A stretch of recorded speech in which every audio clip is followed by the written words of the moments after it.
नमस्कार, मैं रविश कुमार। नौकरी सीरीज का 18वां अंक आपके सामने हाजिर है। दूसरे सेगमेंट में बैंक सीरीज पर महिलाओं पर विशेष जोर होगा। मुझे पता है कि हर राज्य के छात्रों की बेचैनी बढ़ती जा रही है जब आपकी चुनी हुई सरकारों ने कुछ नहीं किया, जबकि इनके पास इस काम के लिए मंत्री हैं, आईएएस अफसर हैं, बहुत सारे कर्मचारी हैं। तो मेरे साथ भी धीरज रखिए। मैं बहुत सीमित संसाधन से काम करता हूं। एक ही समस्या को 100 लोग भेजेंगे ये कोई जरूरी नहीं है। धीरे धीरे सबका नंबर आ जाएगा। आप नौजवानों ने महसूस किया कि आपके दिलों में जो आग जल रही है उससे किसी को कोई लेना देना नहीं, मगर टीवी चैनल पर चलने वाला हिंदू मुस्लिम और नकली राष्ट्रवादी, फर्जी राष्ट्रवादी डिबेट आपको किसी और आग में जलाना चाहते थे। अगर आपने इस खतरे को समझा होता तो आज भारत में मूल समस्याओं पर पिछले 4 साल में सघन बातचीत हो रही होती। हालत तो ये हो गई है कि किसी समस्या पर बात कीजिए तो आईटी सेल बवाल मचाता है कि आप केरल कर्नाटक पर क्यों नहीं दिखाते। वो ये नहीं कहता कि जहां का दिखा रहे हैं वहां ये हालत क्यों है। तो हम तराजू लेकर आलू तो तौलने नहीं बैठे हैं। अब देखिए, आप सब नौजवान कितने प्रखर बुद्धि के लोग हैं, लेकिन सिस्टम ने आपको कितना हरा दिया है। आप सभी राजनीतिक दलों से ठगे गए हैं। इसके बाद भी आपके व्हाट्सएप डीपी को देखकर लगता है कि आप नीदरलैंड में छुट्टी मनाकर लौटे हैं। मैं आप में से कईयों के हेयर स्टाइल पर फिदा हूं। यही जीवन है। हम तंग हैं मगर जी रहे हैं, लेकिन जब जीवन का सवाल बड़ा हो जाता है तो हेयर स्टाइल और छुट्टी के वो अंदाज सब बेचैनी में बदल जाते हैं। कई साल इंतजार करते करते आप थकने लगे कि कब नौकरी होगी, कब रिजल्ट आएगा। एक नौजवान की बात सही लगी। उसने कहा कि रेलवे ने इम्तहान के बाद ये कहा कि 500 में से 400 रुपए वापस कर देंगे, लेकिन खाता तो लिया नहीं, तो कैसे वापस करेंगे। अब यही होता है कि आप बिना तैयारी के कुछ भी आप अनाउंस कर देते हैं। जिस तरह से पहले आपने, जब 2014 की प्रक्रिया थी कि हर तरह के लिए पद रहेंगे, हर तरह की डिग्री वाले, तो शुरू में आपने कहा कि नहीं, नॉन आईटी वाले, आईटीआई वाले नहीं रहेंगे, आर्ट्स कॉमर्स वाले इससे बाहर होंगे, उनके लिए कम सीट होगी, आईटीआई वालों के लिए ज्यादा सीट होगी। अब उनका आंदोलन हुआ तो आपने कहा कि नॉन आईटीआई वाले भी शामिल होंगे। ये ठीक फैसला था, क्योंकि पिछले बार की तरह दोनों में अनिवार्य नहीं था, इस तरह सीटों का बंटवारा नहीं था। लेकिन अब आपको, रेल मंत्रालय को, इन आईटीआई की जो डिग्री लेकर, डिप्लोमा लेकर जो नाराज छात्र हैं वो नाराज हो गए हैं, वो घेराघेरी की बात कर रहे हैं। अब सरकार को इनकी बात करनी चाहिए, इन्हें समझाना चाहिए कि क्यों आपने ये फैसला लिया है। अब ये बेचैन है। तो इस तरह से ये फैसले जो लिए जाते हैं बेरोजगारों को बांट देने के लिए, जिनसे बेरोजगार बंटने लगता है, उससे किसी का फायदा नहीं होता है। बेहतर हो कि जब भी परीक्षा में कोई नियम बदले, सरकार 1 साल पहले बता दे। आईटीआई के जो डिप्लोमा वाले हैं उनको, छात्रों को ना लगे कि मैंने उनका जिक्र नहीं किया इसलिए कर दिया। अब आगे की जिम्मेदारी रेल मंत्री पीयूष गोयल पर। मेडिकल परीक्षा नीट के छात्र भी परेशान हैं, उनकी उम्र सीमा घटा दी गई। 2 साल 3 साल पहले ही सरकार ऐलान कर दे कि फला साल से उम्र सीमा इतनी होगी, इससे परीक्षा की तैयारी में छात्रों के साल बर्बाद नहीं हो। हालांकि पिछले साल भी ऐसा हुआ था, तब सरकार ने छूट दे दी थी, मगर हमारे छात्र जो हैं वो बर्बादी को जी लेते हैं। वो तब नहीं बोल पाए जब कॉलेज में किसी क्लास में टीचर को नहीं देखा, लाइब्रेरी में किताब नहीं दिखी। आर्ट्स से लेकर इंजीनियरिंग कॉलेज में वो पढ़ के निकले बिना टीचर के, फिर भी हमारे युवा को बोलने नहीं आया। चुप रहने की, सहने की और खुद को बर्बाद कर देने की हद तक हमारे युवाओं की परंपरा काफी लंबी है। नौकरी सीरीज से हमारी यही कोशिश है कि सिस्टम ठीक हो, ना सिर्फ चेयरमैन की लेदर वाली कुर्सी की जगह लकड़ी का बेंच लग जाए, बल्कि हर परीक्षा ठीक समय पर हो और उसमें चोरी ना हो, प्रश्न पत्र लीक ना हो। आज हमारे दफ्तर के बाहर 7-8 लड़के आ गए। ये लोग स्टाफ सिलेक्शन कमेटी CHSL 2015 की परीक्षा पास कर चुके हैं। 2015 की परीक्षा पास करते करते अगस्त 2017 आ गया। पास कर गए, मेरिट लिस्ट में नाम आ गया, खानदान को पता चल गया, लड्डू बंट गया, लेकिन विभाग भी मिला, फिल्म डिवीजन, मगर अभी तक ज्वाइनिंग लेटर वहां से नहीं आया। ये लड़के मंत्री को ट्विटर भी करते हैं, सोशल मीडिया पे भी जाके लिखते हैं, लेकिन अपॉइंटमेंट लेटर नहीं मिलता है। हमने प्राइम टाइम में इनकी समस्या का कई बार जिक्र किया। 29 लड़कों को फिल्म डिवीजन में, या लड़कियों को भी हुआ है, मगर लेटर नहीं मिला, तो ज्वाइन कहां करें। कब लेटर मिलेगा ये भी कोई बताने वाला नहीं है, इसलिए दर दर भटक रहे हैं। इनमें से एक छात्र बिहार से आया, एक इलाहाबाद से आया, एक राजस्थान का आया और कई दिनों से दिल्ली में भटक रहे हैं। सोचिए इनकी हालत। इसी इम्तहान में छात्रों को इंडस्ट्रियल पॉलिसी एंड प्रमोशन विभाग भी मिला, मगर उन्हें भी ज्वाइनिंग का पता नहीं। इसमें जनरल कैटेगरी की ज्वाइनिंग हो गई है, ओबीसी और अनुसूचित जाति के छात्रों की ज्वाइनिंग नहीं हुई है। विपक्ष के नेता सो रहे हैं, चुटकुला बना रहे हैं भ्रष्टाचार पे, लेकिन असली काम वो नहीं कर रहे हैं, सरकार का ध्यान नहीं खींच रहे। 7 महीने से ये इधर उधर लड़के फोन कर रहे हैं। अब सुनिए इनको। हमारे पॉलिटिशियंस कहते हैं 6 महीने में सब कुछ, सारे रिक्रूटमेंट प्रोसेस को कंप्लीट कर दो। ऑलमोस्ट 3 इयर्स हो गए सर, मेरिट हो गया 28 अगस्त 2017 को। 6 मंथ आफ्टर मेरिट सर हम लोगों को भटकना पड़ रहा है और हम लोग सर कमीशन गए, मिनिस्ट्री ऑफ इंफॉर्मेशन ब्रॉडकास्टिंग गए, वहाँ पे मतलब बस वो लोग एक जगह से दूसरे जगह, एक नंबर से दूसरे नंबर हम लोग को देते हैं और उनको बस कांटेक्ट करने के लिए बोलते हैं। सर मैं जयपुर से आया हूँ। फिल्म डिवीज़न में मेरा सिलेक्शन हुआ था। सब फिल्म डिवीज़न सब जी हम लोग फिल्म डिवीज़न से हैं, फील्ड पब्लिसिटी से भी हैं। तो अब जैसा कि आपने इन्होंने बताया कि दर भटक रहे हैं हमको, बस अब जॉब तो मिल नहीं पा रहा है। तो फिर क्या आपको क्या लग रहा है? अब लग रहा है कि साल भी लग जाए, 2 साल भी लग जाए, 3 साल लग जाए। आपको ये भी डर है कि शायद ना भी हो? ये भी हो सकता है सर कि बहुत मतलब कि 5-6 साल अगर हो ही जाएगा जॉब के, अगर मतलब कि 15 का वैकेंसी है, 3 साल ऐसे ही गुजर चुका है, 6-7 साल और निकल जाएगा तो फिर जॉब का मतलब ही क्या रह जाएगा? तो 10 साल बाद अगर आपको जॉब लगता है। सर हम बिहार से आए हैं, 1000 किलोमीटर दूर है यहाँ से, सिर्फ मिलने के लिए, जानने के लिए कि हमारा क्यों नहीं हो रहा है। 3 साल ऑलरेडी घूम रहे हैं आप? मतलब जब से अगस्त में मेरिट निकला है सर। यहाँ कब आज? यहाँ कल आए हैं, कल रात को आए हैं यहाँ पे। अच्छा, तो उसके बाद चक्कर लगा रहे हैं। पहले गए सीजीओ कॉम्प्लेक्स में तो वो बोल रहे हैं कि मिनिस्ट्री का गलती है, वो जानेगा। अब वो बोल रहे हैं कि अभी हम कुछ नहीं कर सकते, पहले हम इस पर सोचें विचारें। मैंने कुछ भी स्पष्ट नहीं कर रहे हैं कि उनको क्या करना है। वास्तविकता तो यह है एलडीसी में मिनिस्टर का अप्रूवल होता ही नहीं है, केवल हम लोगों को बहकाया जा रहा है। कभी बता रहे हैं डीएफपी भेजा जा चुका है, डीएफपी फ़ोन करो, डीएफपी पता चलता है एमआईबी ने डोजियर भेजा ही नहीं है। और डीएफपी पे फिर फ़ोन लगाओ तो डीएफपी बताता है कि जहाँ तुम एग्ज़ाम दियो पहले वहाँ से जाके पता करो। मतलब ऐसे ही हमको गुमराह किया जा रहा है। जिसके थ्रू तुम्हारा सिलेक्शन हुआ पहले वहाँ पता करो, उसके बाद आप जाओ मिनिस्ट्री ऑफ इंफॉर्मेशन ब्रॉडकास्टिंग, फिर वो बताएंगे आपको। इस तरह के समस्या होता है घर में, आप लोग जाते हैं बहुत ज़्यादा मानसिक तनाव का शिकार हो रहे हैं सर। मैंने कि रिलेटिव वगैरह भी पूछते रहते हैं कि आपका ज्वाइनिंग क्यों नहीं आया।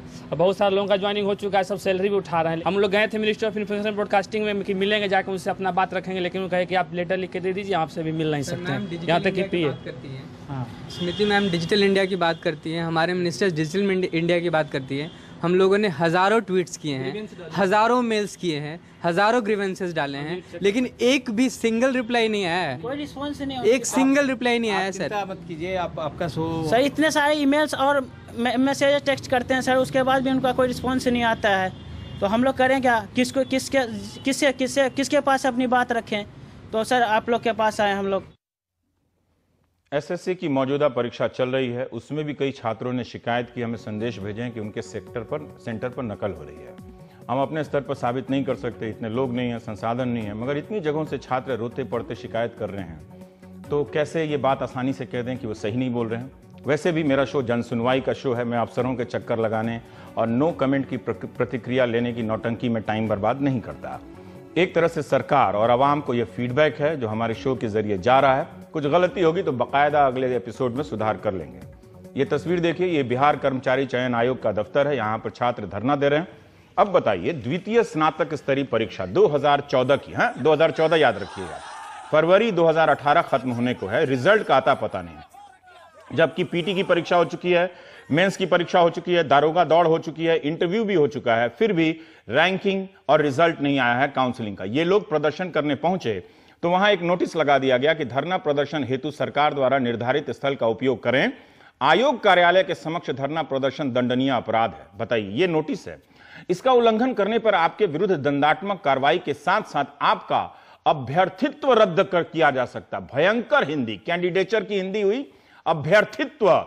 4 साल में रिजल्ट ना निकलने पर आयोग पर किसी प्रकार की दंडनीय कार्रवाई का प्रावधान नहीं है। कायदे से उन्हीं पर होनी चाहिए, मगर वहां रिजल्ट की मांग को लेकर प्रदर्शन करने नौजवान पहुंचे तो सजा की हिदायत दी जा रही है और धमकी भी कि आपका कैंडिडेचर यानी अभ्यर्थित्व रद्द किया जा सकता है। कितना बुरा मजाक है बिहार के नौजवानों के साथ। हमने नौकरी सीरीज में इनकी मांग उठाई थी, लेकिन कुछ नहीं हुआ। हम लोग यहाँ पर आज लगभग 125 से 150 की संख्या में थे बैठे हुए। आज हम लोग जो भी प्रोटेस्ट किए, जो भी पकौड़ा बेचे, उसका असर बीएसएससी पर बहुत ज़बरदस्त पड़ा है। लेकिन इतना ही काफ़ी नहीं है। आप लोग जो है कल से लगातार आइए, भारी संख्या में आइए। यदि हम लोग होली तक ऐसा ही करते हैं तो हम लोग का रिजल्ट हम लोग के हाथ में होगा। 2014 की परीक्षा का रिजल्ट 4 साल बाद यानी फरवरी 2018 तक नहीं आया और आपके नेताओं ने आपके बीच डिजिटल इंडिया का फॉर्मूला भी बेच दिया। कमाल है। कायदे से किसकी कुर्सी जानी चाहिए थी आपको बताने की जरूरत नहीं है, मगर यह अपने आप में कितना क्रूर मजाक है कि यहां धरना देंगे तो आपका कैंडिडेचर रद्द कर दिया जाएगा। क्या सिस्टम के लिए युवा इतने बेकार और बेजरूरी हो गए हैं? हमने प्राइम टाइम की नौकरी सीरीज में बिहार पब्लिक सर्विस कमीशन की एक परीक्षा पर सवाल उठाया। बिहार लोक सेवा आयोग और बिहार कर्मचारी चयन आयोग ये दो अलग अलग संस्थाएं, फोटो क्लियर रखिएगा। बीपीएससी के 56 से लेकर 59वें बैच की परीक्षा का विज्ञापन 1 नवंबर 2014 में आया। कब आया? 1 नवंबर 2014। प्रीलिम्स और मेंस की परीक्षा होते होते 30 जुलाई 2016 बीत गया। जवानी बर्बाद करने की सरकारी फैक्ट्री हिंदुस्तान में ही कामयाब तरीके से चलती है। जुलाई 2016 के बाद जुलाई 2017 बीत गया। जुलाई 2017 के बाद जनवरी 2018 नष्ट हो गया। अब जाकर एक खुशखबरी आई है कि इस परीक्षा का इंटरव्यू होने जा रहा है। 22 फरवरी की रात 2014 के 56 से 59 बैच की मेंस परीक्षा का परिणाम निकला है। 736 पदों के लिए 1933 छात्रों का इंटरव्यू के लिए चयन हुआ है। रिजल्ट निकला है। काश इंटरव्यू का डेट भी निकल जाता। आप सोचिए, 4-4 साल में एक परीक्षा पूरी नहीं हो रही है और टीवी पे चल रहा है फर्जी राष्ट्रवाद और हिंदू मुस्लिम डिबेट। कितने नौजवानों के अरमान बर्बाद हो गए 3 साल तैयारी में और 4 साल परीक्षा के रिजल्ट के इंतजार में। जवानी के 7 साल तो यूं ही हिंदू मुस्लिम डिबेट और नकली राष्ट्रवाद पर डिबेट देखने में निकल गया। हमारी तरफ से इन छात्रों को शुभकामनाएं। छात्र खुश हैं तो हम भी खुश हैं, मगर हम जानते हैं कि इस खुशी का अब कोई मतलब नहीं है। इसके लिए भी छात्रों ने तिरंगा यात्रा निकाली, धरना प्रदर्शन किया, ये किया, वो किया। मैं भारत का एक युवा बेरोजगार बोल रहा हूँ। मैं आपको और एनडीटीवी को शुक्रिया कहना चाहता हूँ, क्योंकि आपकी प्राइम टाइम की नौकरी सीरीज की वजह से मेरे जैसे कई युवा बेरोजगारों को आज नौकरी मिल पाई है। हम तो आस ही छोड़ चुके थे। ना तो सरकारें हमारी बात सुन रही थी और ना ही चयन आयोग और ना ही वो नेतागण जो हमारी नौकरी देने के नाम पर हमारा वोट मांगकर आज मंत्री बन गए हैं। प्राइम टाइम के नौकरी सीरीज का असर सरकारों पर भी पड़ा है। उसका उदाहरण रेलवे की निकली हुई भर्तियां हैं, जिसमें उम्र और आईटीआई का मामला सरकार द्वारा प्राइम टाइम की नौकरी सीरीज के दबाव के कारण बदला गया है। चयन आयोग भी जो अभी तक युवाओं की नहीं सुनते थे, उन्हें भी पत्र के माध्यम से जवाब देने पर एनडीटीवी ने मजबूर किया। आज ज्वाइनिंग लेटर मिलते ही हमारे घर में खुशियां आ गई हैं। मेरा परिवार इस खुशी में एनडीटीवी को धन्यवाद देता है। अगर आपकी नौकरी सीरीज ना चली होती तो पता नहीं अभी और कितने दिन लग जाते हमारे घर में ये खुशियां आने में। मैं बीपीएससी अभ्यर्थी हूँ। पिछले 2 सालों का लंबा इंतज़ार कल समाप्त हुआ। 56वीं से 59वीं बीपीएससी मुख्य परीक्षा का परिणाम जारी हुआ। मैं अपनी सफलता से बहुत खुश हूँ, परंतु मैं इसके लिए एनडीटीवी और रवि सर को धन्यवाद देती हूँ, जिन्होंने आयोग की कार्यशैली और अभ्यर्थियों की रोजगार संबंधी समस्याओं को प्रमुखता से उठाया। मैं उनसे आगे भी आग्रह करती हूँ कि प्राइम टाइम में वो ऐसे मुद्दों को आगे भी शामिल करें। उनका बहुत बहुत धन्यवाद। सर, आज मुझे मेरा ज्वाइनिंग लेटर मिला।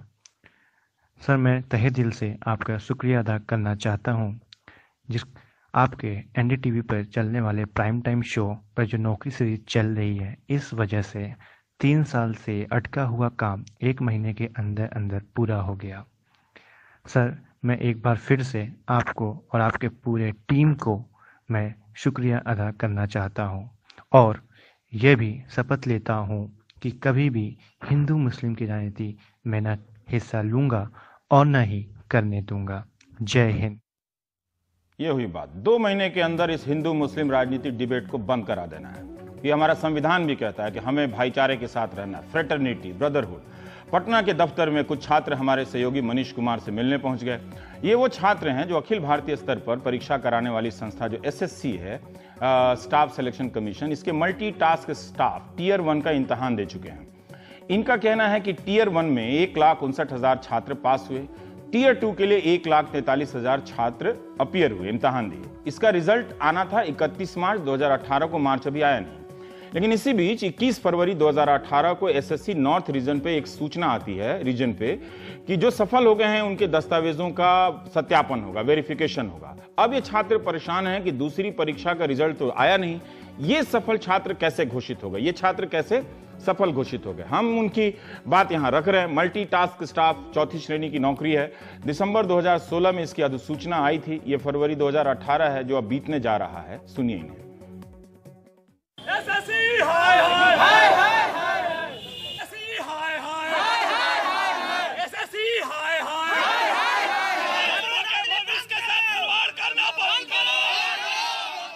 मामला है सर, जो हम लोग MTS का टायर 1 का एग्ज़ाम दिए उसमें 1,59,000 लड़का को क्वालिफाई किया गया, जिसमें टायर 2 के लिए 1,43,000 लड़का अपीयर हुआ एग्ज़ाम देने के लिए, और उस कॉपी का बिना इवेलुएट किए सर 23,000 समथिंग लड़का का रिजल्ट दे दिया गया और उसके लिए पेपर वेरिफिकेशन के लिए बुला दिया गया। जब सर टायर 2 का कॉपी का इवेलुएट नहीं हुआ तो फिर आप किस बेसिस पर उसका रिजल्ट दिए सर? 1,43,000 जो लड़का अपीयर हुआ तो पहले ही आप 23,000 का रिजल्ट दे तो उसी को बुलाते। ये क्या किया जा रहा है सर हम लोगों के साथ? एग्जाम भी लिया गया बिना कॉपी चेक किए हुए ही आप क्या बोलते हैं पास करा दे रहे हैं स्टूडेंट को और सब भाड़ में जाए सर। इसके लिए सर हम SSC बोर्ड से कहना चाहते हैं, प्लीज़ आप धांधली बंद कीजिए, जो भी है सर फैक्ट कीजिए, फैक्ट रखिए, स्टूडेंट के बीच में पारदर्शिता लाइए सर। बिना कॉपी चेक किए हुए आप किसी को कैसे पास करा सकते हैं? टायर 2 का एग्जाम नहीं लेना चाहिए था आपको, क्यों लिया टायर 2 का एग्जाम? 1,43,000 लड़का गया, पहले ही आप टायर 1 में आप 23,000 लड़का का रिजल्ट देते, उसी को आप टायर 2 के लिए बुलाते। हम लोग को परेशानी नहीं होता है सर एक जगह से दूसरा जगह जाने में? 1,63,000 सर, 63,000 केवल लड़का एक रात के लिए इलाहाबाद में गया था। रात भर प्लेटफॉर्म में हम लोग ठंडी में सोए थे सर, न बाथरूम के लिए कोई जगह था, न खाने के लिए कोई जगह था। क्या हम लोग को दिक्कत नहीं होता है? हम लोग आदमी नहीं है? आप तो बोर्ड में बैठे हुए हैं, आराम से बैठे हुए हैं, सारे चीज जो मन सो करते जा रहे हैं आप लोग। जो भी ये किया गया है, लास्ट मोमेंट पे कट ऑफ चेंज करना, अपीयर हुए बच्चों को बाहर निकालना, ये इसकी जवाबदेही कौन देगा? आखिर किसके पास है? कौन अकाउंटेबल है इसके लिए? पहली बात। दूसरी बात ये कि उम्मीद के साथ खिलवाड़, भविष्य के साथ खिलवाड़ और टाइम, पैसा, सब हम लोग बेरोजगार लोगों के लिए ये सब चीज़ें मायने रखती हैं, और ये चीज़ ऐसे बर्बाद किया जाएगा आयोग की तरफ से, ऐसे भविष्य के साथ खेला जाएगा, तो आखिर इसका जवाब कौन देगा? इतने सारे यहाँ स्टूडेंट हैं, सब के भविष्य पे प्रश्न चिन्ह लग गया, कौन है आखिर इसका जवाब दे? बस इतना जवाब दे आयोग, बस इतना जवाब दे कि किस बेसिस पे ऐसा किया गया है, किस बेसिस पे लास्ट मोमेंट पे कट ऑफ को बढ़ाया या घटाया गया है, किस बेसिस पे जो बच्चे अपीयर हुए हैं उनका रिज़ल्ट डिक्लेयर करने से मना किया जा रहा है। अगर यही करना था तो पहले कर दिया जाता। हमारा ये समय, पैसा जो अभी ज़रूरी है हमारे लिए, गोल्डन पीरियड है हमारे लाइफ का, ये इस तरह से आयोग के चक्कर में बर्बाद हो। और ये सेंट्रल लेवल पे ऐसा हो रहा है, स्टेट लेवल की बात तो सर छोड़ दीजिए, सेंट्रल लेवल पे ऐसा हो रहा है, तो आखिर कहाँ जाएगा बेरोजगार आदमी? कौन जवाब देगा इसका? हमारे देश के प्रधानमंत्री कहते हैं कि इंटरव्यू ख़त्म कर दिए, क्योंकि इंटरव्यू के स्तर पे धांधली होता है। तो SSC में जो धांधली हो रहा है, SSC के अंदर जो धांधली चल रहा है, उसको कौन ख़त्म करेगा? छात्रों की बात कौन सुनेगा? हम कब सड़क पर उतरे? हम पढ़ाई करें या सड़क पर उतरे? तो सोचना पड़ेगा कि आप पढ़ाई करें कि सड़क पर उतरें।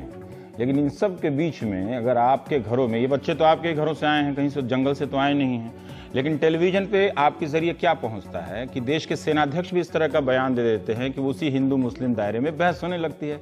काम है सेना का देखने का, लेकिन बयान नेता वाला दे देते हैं। तो आप तय कीजिए क्या करना है। ये जो छात्र हैं ऐसी बहसों को देखकर एक दिन दंगाई ही बनेंगे, और थाने में जब रिपोर्ट लिखी जाएगी तो सिर्फ दंगाई लिखी जाती है और कोई तारीफ नहीं होती वहां पर। MTS के छात्रों को लगता है कि प्राइम टाइम में जो बोल रहे थे उनकी बात रखी जाएगी तो असर होगा। तो प्राइम टाइम में दिखाने के बाद, रेलवे परीक्षा की 3-3 शर्तें बदलने के बाद उनकी उम्मीद बढ़ गई है। वैसे कई सांसद रेलवे की परीक्षा में जो श्रेय बदलाव हुआ है उसका श्रेय ले रहे हैं, श्रेय उन्हीं को मिले, इसी में हमारी खुशी है। साथ ये अब जो सांसद श्रेय ले रहे हैं वो ITI की डिग्री वाले छात्रों से भी मिले। बहुत से छात्रों ने हमें लिखा है कि देना बैंक ने 18 अप्रैल 2017 को 300 प्रोबेशनरी अफसरों की वैकेंसी निकाली। ठीक, डेट याद रखिएगा, महत्वपूर्ण है। 9 मई 2017 तक फॉर्म भरने की अंतिम तिथि थी। 400 रुपए इसकी परीक्षा फीस ली गई। इम्तहान की तारीख बताई गई कितनी? 11 जून 2017। लेकिन इम्तहान से 3 दिन पहले नोटिस आया कि परीक्षा स्थगित हो गई है। लगता है स्थगित होते ही परीक्षा सो गई।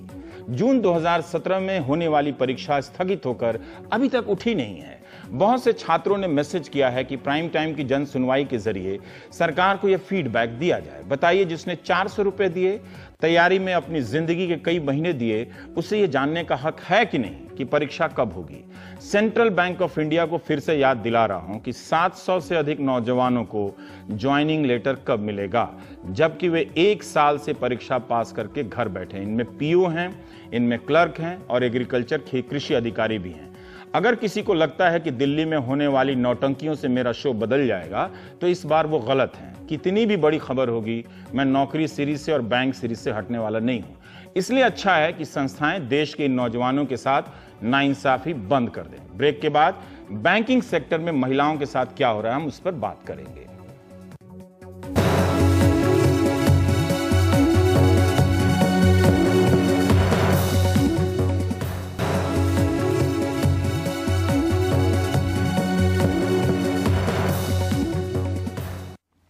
बैंक में महिलाओं के हालात पर बात करने की अपनी कई मुश्किलें हैं। नौकरी का डर सिस्टम ने उनके भीतर इतना घुसा दिया है कि जान जा रही है मगर आह की आवाज़ नहीं आ रही है। हमने मैगजीन के कवर पर और ख़ुद अपने सहित तमाम चैनलों पर कामयाब महिला बैंकरों के बड़े बड़े इंटरव्यू देखे हैं। हम उनकी कामयाबी के किस्से बढ़कर खुश होते रहे कि बैंकिंग सेक्टर में महिला अधिकारियों के लिए आसमान कितना बड़ा है। लेकिन अब जब बैंक सीरीज़ के दौरान महिला बैंकरों से बात हो रही है तो ज़मीन के गड्ढे भी दिख रहे हैं। आम शिकायत है कि शनिवार और रविवार को भी आम दिनों के अलावा बाकी 5 दिनों के अलावा भी काम कराया जाता है, क्योंकि सरकार का कोई टारगेट पूरा करना होता है। बैंकों में कर्मचारियों की संख्या लगातार घट रही है, ये भी बेरोजगारी का एक बड़ा कारण है। भर्ती मत करो, लेकिन अगर आप इन्हीं समस्याओं को महिला बैंकरों की नज़र से देखेंगे, स्थिति भयावह नजर आएगी। अब नाम, ब्रांच और बैंक बताने से क्या फायदा। जो पत्र आए हैं वो हम अपने सहयोगियों की आवाज़ में आपको सुनाना चाहते हैं, ताकि ज़्यादा से ज़्यादा संख्या में महिला बैंकर सामने आए। इस एपिसोड को देखने के बाद अपनी कहानी बताएं। आपको बता दें कि पीओ का इम्तहान बहुत मुश्किल इम्तहान होता है। इसे पास करने के बाद भी ये प्रतिभाशाली महिला बैंकर, इन्हें जो झेलना पड़ रहा है वो भयावह है।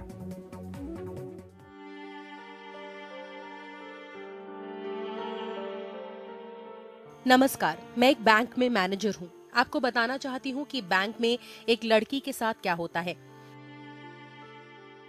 मैंने 4-5 साल पहले एक प्रोबेशनरी ऑफिसर के तौर पर ज्वाइन किया था। कितनी मुश्किल प्रतियोगिता से निकलकर मैं वहां पहुंची थी। 1500 छात्रों पर एक सीट थी। 32 लाख छात्रों ने परीक्षा के लिए अप्लाई किया था। इस तरह से देखिए तो मेरा परसेंटाइल 99.5% हुआ। अभी मुझे सुबह 9:30 बजे रिपोर्ट करना होता है और काम खत्म करते करते रात के 9 से 10 बज जाते हैं। अब तो ये रूटीन हो चला है। ऊपर के मैनेजमेंट 6 बजे के बाद का समय मीटिंग के लिए रखते हैं। दफ्तर में कोई डे केयर नहीं है जहां कोई अपने बच्चे को रख सके। मेरा बच्चा बहुत छोटा है। हर दिन मैं रात के 10 बजे घर पहुंचती हूं। कई बार कहा कि डे केयर की व्यवस्था होनी चाहिए, मगर चुप करा दिया गया कि तबादला हो जाएगा या नेगेटिव मार्क लग जाएगा। आप बताइए, सुबह 8 बजे से लेकर रात के 10 बजे तक बैंक में व्यस्त रहूंगी तो बच्चे पर क्या बीतेगी। तकलीफ होती है, क्या करें, कोई विकल्प नहीं है। वो कहते हैं कि सबैटिकल लीव यानी अध्ययन के लिए अवकाश ले लूं, मगर उसके लिए वेतन नहीं मिलेगा। फिर परिवार को कैसे पालूंगी, बच्चे को क्या खिलाऊंगी। ऐसे ही सैलरी बहुत कम है।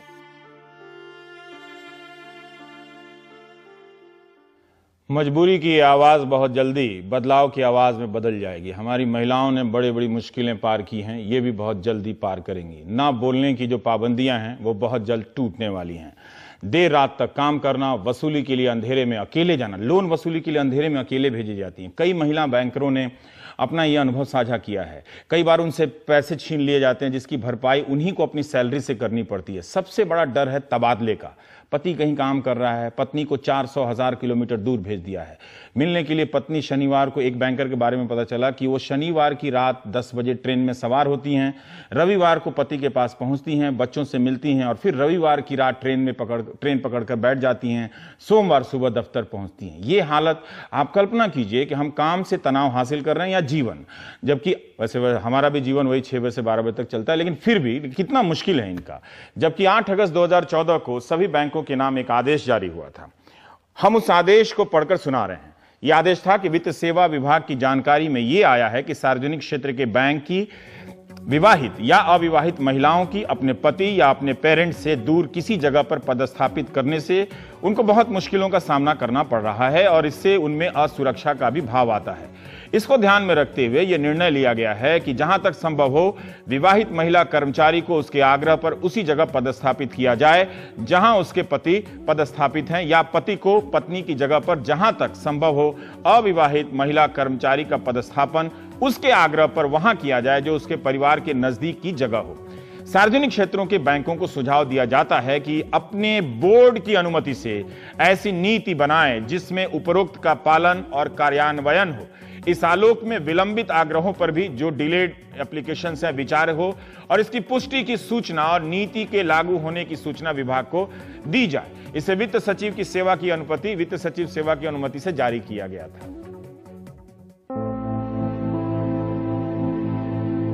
मैं 2 बच्चों की मां हूं।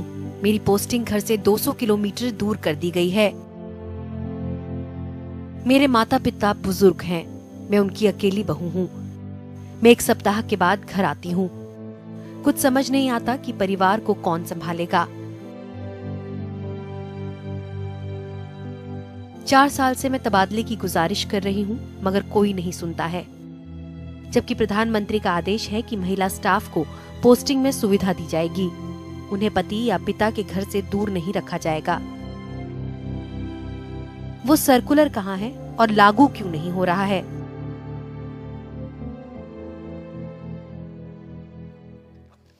क्या यह आदेश लागू हो रहा है कि महिलाओं की पोस्टिंग पति या माता पिता के घर से दूर ना की जाए? आपके रिश्तेदार, जानने वाले, कोई भी बैंकर हो, पूछ लीजिए। मैंने महिला बैंकरों के जितने भी फीडबैक पढ़े हैं उससे यही अंदाजा मिलता है कि इसे लागू नहीं किया जा रहा है। सरकार चाहे तो 1 घंटे के भीतर सारी जानकारी पता कर, डिजिटल इंडिया है, सार्वजनिक कर सकती है। कम से कम 1 दिन के लिए महिला बैंकरों को मन की बात कहने की अनुमति दे दे, फिर उसे वो फीडबैक मिलेगा जिसकी कल्पना न सरकार कर सकती है, ना ही कोई चेयरमैन अपनी रिपोर्ट में लिखकर सरकार को दे सकता है। इससे महिला बैंकरों में सरकार की प्रतिष्ठा काफी बढ़ेगी, वाहवाही भी होगी। वरना आपको यह पढ़कर कैसा लगेगा कि मेरी बेटी बीमार थी, बॉस ने छुट्टी नहीं दी, क्योंकि उस दिन 4-4 हेल्थ पॉलिसी का लॉगिन डे था। लॉगिन डे एक दिन का बैंकिंग त्योहार है, एक तरह का एक धोखाधड़ी जनता के साथ जो किया जाता है कि उस दिन उसको पॉलिसी बेचनी है। नहीं, कई बैंकरों ने कहा कि उनको अपने नाम से भी खरीदना पड़ जाता है टारगेट पूरा करने के लिए। इस दिन एक खास पॉलिसी जबरन बेची जाती है। बैंकर जबरन शब्द का इस्तेमाल नहीं करते, लेकिन इसके बेचने की प्रकृति मुझे जबरन लगी, तो मैंने जबरन कह दिया। जबरन नहीं, जबरन। मेरी पोस्टिंग घर से 800 किलोमीटर दूर हुई है। सरकार के आदेश के मुताबिक मेरी पोस्टिंग घर के पास होनी चाहिए थी। मैनेजमेंट के चहेते अफसरों का तबादला 8-8 साल से नहीं हुआ, लेकिन मेरा तबादला 3 साल में 2 बार हो गया। मेरी तरह एक लड़की है जिसका तबादला घर से 100 किलोमीटर दूर कर ग्रामीण इलाके में कर दिया गया, जहां रहने की सुविधा नहीं है। भारतीय रिजर्व बैंक का टारगेट पूरा करने के लिए बैंक ग्रामीण इलाकों में ब्रांच तो खोल देते हैं, मगर वहां रहने की कोई सुविधा नहीं देते। कई सारी महिलाएं रोज 30 से 150 किलोमीटर अप डाउन करती हैं। हमें गांव में काम करना अच्छा लगता है, मगर व्यवस्था तो होनी चाहिए। जब हम घर से दूर जा रही हैं और मैनेजमेंट के चहेते मेट्रो शहरों में ऐश कर रहे हूं, तो दुख होता है।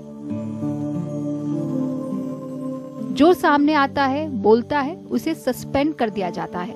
उस दौरान का वेतन भी नहीं मिलता है। किसी भी प्रकार से पहचान का पता ना चले, हमने काफी चीजें बदल दी हैं, मगर परेशानी जस की तस रखी है। सरकारी बैंकों के भीतर महिला बैंकरों की क्या हालत है? वैसे प्राइवेट में भी कोई उतना स्वर्ग तो कहीं है नहीं, स्वर्ग सिर्फ स्लोगन में है। इसे देखने और कुछ करने की जरूरत है। जो नारीवादी लोग हैं उन्हें भी असली मुद्दों तक जाने की जरूरत है। हम सिर्फ 3-4 महिला बैंकरों को कवर पेज पर देखकर कितनी बड़ी भूल कर जाते हैं। कई महिला बैंकरों ने छेड़खानी की भी शिकायत की है। बैंकों में 40% महिलाएं हैं। काम करने का समय तय करना पड़ेगा। 10 बजे सुबह से रात के 8 बजे तक काम नहीं चलेगा। सैलरी भी कितनी कम है वो भी नहीं बढ़ाई जा रही है। एक गलती मैंने कर दी थी, 2012 से रिवीजन बोल दिया था, लेकिन 2012 की सैलरी का रिवीजन 17 तक हुआ। जो 17 में रिवीजन होना था नवंबर में, वो अभी तक कब होगा पता नहीं है। महिलाएं अपने करियर में शानदार प्रदर्शन करें, इसके लिए काम और घर के बीच संतुलन की व्यवस्था तो बनानी पड़ेगी। ऐसा ना हो कि घर बहाना बन जाए नौकरी छोड़ने का। ऐसा हुआ तो यह बैंकों की हार होगी। अगली बार जब आपको किसी डिबेट में या प्रोग्राम में आपको कामयाब महिला बैंकर दिखें, वही जो गिनती की 2-3 हैं मगर 10-12 साल से कवर पेज पर दिख रही हैं, तो उनसे कहिए कि आप बोलती हैं बोलती तो हैं, मगर अब चोटी पर पहुंचकर जरा जोर से बोलिए कि बैंकों में महिलाओं की हालत बहुत खराब है। मुझे यकीन है वे बोलेंगी और इसका असर होगा। 10-12 साल से दिखने वाली 2-4 महिला बैंकर दिखें, यह ठीक नहीं है। यह सब तब होगा जब बैंक के कर्मचारी खुद को नागरिक समझेंगे, संविधान पढ़ेंगे, ना कि टीवी पर हिंदू मुस्लिम डिबेट देखेंगे। आधे से ज्यादा समय पर प्रोपेगेंडा चल रहा है। आप एक लिस्ट बनाइए कि आपके पार्टी के प्रवक्ता हिंदू मुस्लिम डिबेट में कितना जाते हैं, आपकी नौकरी और आपकी समस्याओं के सवाल में कितना आते हैं। आपका फोटो क्लियर हो जाएगा। आप आज नहीं तो 10 साल बाद ही सही मेरी बात याद करके बहुत रोने वाले हैं। 3 साल 4 साल के टीवी का डिबेट उठाकर सूची बनाइए, आपकी जिंदगी की बर्बादी का नक्शा आपको खुद दिख जाएगा। प्राइम टाइम के एपिसोड में हमने कहा था कि बैंक आखिरी बार 2012 में सैलरी रिवाइज हुई थी, अब नवंबर से बैंक कर्मचारियों का रिवीजन होना था। हम अपनी गलती को जरा प्रमुखता से रख देते हैं। इसमें सुधार है कि सैलरी रिवीजन नवंबर 2012 से ड्यू थी, जो जून 2015 में लागू की गई, अब नवंबर 17 से ड्यू है। तो ब्रेक के बाद हम किसान आंदोलन की बात करेंगे।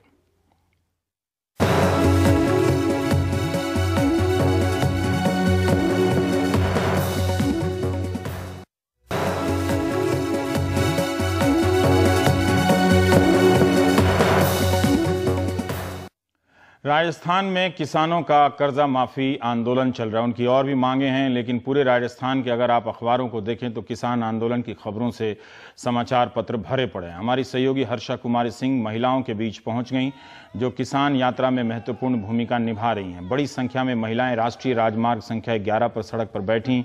मंच नहीं था तो जीप के हुड पर नेता भाषण देने लगे। ये तस्वीर 22 फरवरी की है। 23 फरवरी को भी किसान बड़ी संख्या में यहाँ वहाँ से कूच करते रहे। जयपुर पहुंचने से इन्हें रोका गया। एक फिल्म को लेकर राजस्थान में महीनों बवाल चला, मगर प्रशासन की तत्परता नजर नहीं आई। लेकिन किसान जयपुर ना पहुंचे, इसके लिए जो सक्रियता दिख रही है वो लाजवाब है। लगता है कि प्रशासन चाहे तो कम से कम किसानों पर सही तरीके से अपना रौब दिखा सकता है। किसानों की मांगे हैं कि मीटर हटाकर किसानों को पुराने फ्लैट रेट पर बिजली दी जाए, स्वामीनाथन कमीशन की रिपोर्ट को लागू किया जाए। सरकारी ये जो 1.5 गुना दाम लागत से वो वाली रिपोर्ट है। सरकारी डेयरी 16 से 20 रुपए में दूध की खरीद कर रही है, इसे 20 से 30 रुपए किया जाए दाम। आवारा पशुओं पर काबू पाने के लिए सरकार उपाय करे। देखिए कितना हंगामा हुआ, लेकिन किसान मर रहे हैं हमारी हिंदू मुस्लिम टीवी डिबेट की वजह से। 60 साल से अधिक उम्र के किसानों को पेंशन दिया जाए। फसल बर्बाद हो रही है आवारा पशुओं के कारण, गाय बाछे ये इनके कारण, और दूसरी आर्थिक तंगी आ रही है कि पहले तारबंदी की किसानों ने, तार से भी वो पशु नहीं रुक रहे हैं तो उसने जालबंदी की है अब, तो इस कारण से भी किसान बर्बाद हो रहा है। मतलब किसान गरीब से गरीब होता जा रहा है क्या? ये एक्चुअली ये समस्या है? बिल्कुल है ये समस्या कि किसान आज गरीब से गरीब होता जा रहा है। किसान चाहे कुछ भी चीज पैदा करे उसको भाव नहीं मिल रहा है। अगर लागत मूल्य 10 रुपये आ रहा है तो उसको 5 रुपये ही मिल रहे हैं। किसान अपने भाव के लिए बोल नहीं सकता, किसान अपनी चीज का भाव तय नहीं कर सकता। तो ये जब तक नीति रहेगी तब तक किसान बर्बाद रहेगा। वसुंधरा सरकार ने कर्ज माफी की घोषणा की थी, आप लोग उससे राजी क्यों नहीं है? नहीं, कर्ज माफी की घोषणा की कहाँ है? अभी लघु और सीमांत और वो भी सहकारी कार, उसमें भी डिफाल्टर का कर दिया। तो कुछ ही किसान आ रहे हैं, एक गांव में एक किसान नहीं आ रहा उस दायरे में। जबकि हमारा जो फैसला हुआ था उसमें यह है कि राजस्थान के प्रत्येक किसान का 50,000 तक का कर्जा माफ होना चाहिए। 23 फरवरी को किसानों की, वैसे महिलाएं ही अब ज्यादा खेती करती हैं तो आंदोलन में उन्हीं को आगे रहना चाहिए। 23 फरवरी को किसानों की यात्रा को दिल्ली आने से रोका गया। इन किसानों को फरीदाबाद के सेक्टर 16 में रोका गया है। मध्य प्रदेश के किसान नेता शिव कुमार कक्का जी के नेतृत्व में 2000 किसान दिल्ली आ रहे थे। पहली मांग ये है कि जो भारतीय जनता पार्टी ने अपने घोषणा पत्र में कहा था कि किसानों को उसकी फसल की लागत का 1.5 गुना लाभकारी मूल्य देंगे तथा स्वामीनाथन आयोग की रिपोर्ट लागू करेंगे। दूसरी मांग हमारी ये है कि देश के संपूर्ण किसानों को, चाहे किसान छोटा हो बड़ा हो या मीडियम, सभी किसानों को ऋण मुक्त किया जाए। ये दो मांगों को लेकर पूरे देशव्यापी किसान आंदोलन की शुरुआत की थी। हम लोग पलवल से पैदल चलकर यहाँ तक पहुँचे हैं और अभी 2 दिन से हमको पुलिस यहाँ पर अघोषित रूप से बंधक बनाएंगे। आप देख रहे थे प्राइम टाइम। नमस्कार, मिलते हैं सोमवार को। नमस्कार।